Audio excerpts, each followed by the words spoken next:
नमस्ते, मैं हूँ अपर्णा और आज हम कोण नामक पाठ के कुछ अभ्यास प्रश्न देखेंगे। पहला प्रश्न, निम्नांकित कोणों के प्रकार उनकी मैप के आधार पर लिखिए। 0 degree, 30 degree, 90 degree, 135 degree, 180 degree, 225 degree और 360 डिग्री। अब हम उत्तर लिखेंगे। पहले 0 डिग्री। 0 डिग्री को देख के हमें पता है कि ये शून्य कोण है। 180 डिग्री त्रिज्यू कोण है। अगर हम एक कोण की तस्वीर ड्रॉ करें तो हमें पता है कि 0 डिग्री पे जो कुछ भी है वो शून्य कोण होगा। और 180 डिग्री का मतलब है त्रिज्यू कोण। 30 डिग्री को हम न्यून कोण कहेंगे। अगर कोई भी एंगल 0 से 90 तक होगी, यहाँ से यहाँ तक, इसके बीच में कुछ होगा 30 डिग्री, तो ये होगी न्यून कोण। अब है 225 डिग्री।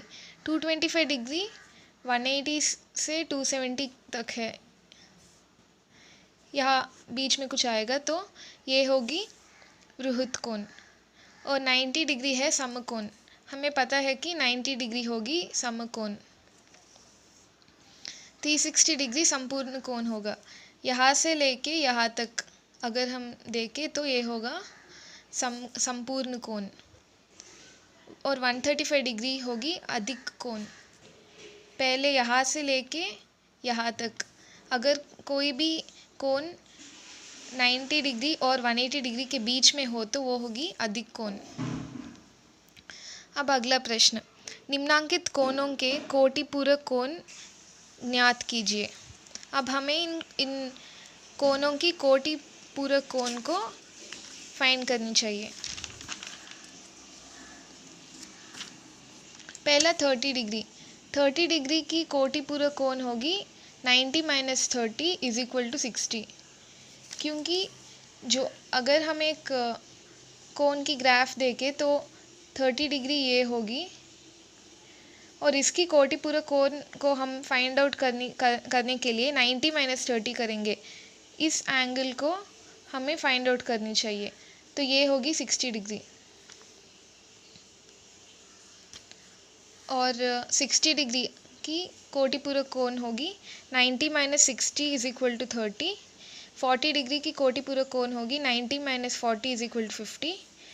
और 50 डिग्री की कोटिपूरक कोण होगी 90 - 50 = 40। अब अगली प्रश्न देखेंगे। निम्नांकित चित्रों में कोण की गणना कीजिए। अब हमें इस चित्र देखकर इसमें x की वैल्यू फाइंड करनी चाहिए। पहले इस ग्राफ को देखें तो हमें पता चलता है कि ये पूरा होगा 180 डिग्री। तो हम लिखेंगे कि x + 2x = 180 डिग्री। उसके बाद ये सब ऐड करेंगे। x + 2x होगी 3x। अगर 3x 180 डिग्री होगी तो x होगी 180 / 3। हमें पता है कि अगर हम 180 को 3 से डिवाइड करें तो हमें 6 मिलेगी, तो हमारी उत्तर होगी 6। तो हमारी उत्तर होगी 60।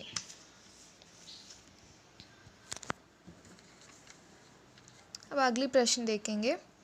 इस ग्राफ में देखें तो यहाँ पे x है और एक 30 डिग्री है। उत्तर के लिए हम 30 डिग्री + x = 90 डिग्री करेंगे, क्योंकि हमें पता है कि इसका एंगल जो है वो 90 होगी। तो 30 + x होगी 90 और x होगी 90 - 30, इसलिए हमारी x की वैल्यू होगी 60 डिग्री। अब इस ग्राफ में देखें तो हमें पता है कि यहाँ से यहाँ तक देखें तो उसकी एंगल 180 डिग्री होगी। और क्वेश्चन में दी गई है कि ये 30 है, तो हम x = 30 डिग्री + 180 डिग्री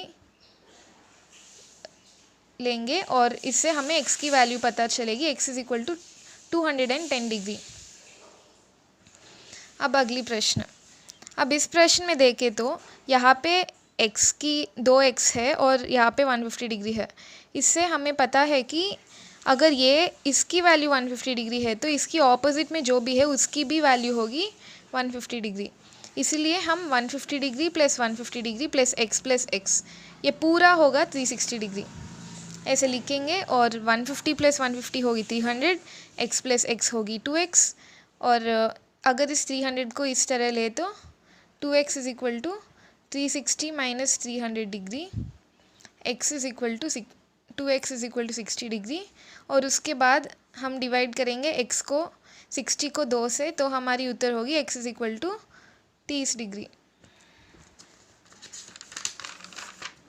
अब आखिरी प्रश्न, एक संपूर्ण कोण को 60 डिग्री के कितने अपव्ययों में विभक्त कर सकते हैं, इसका सत्यापन पत्री प्रकार से कीजिए।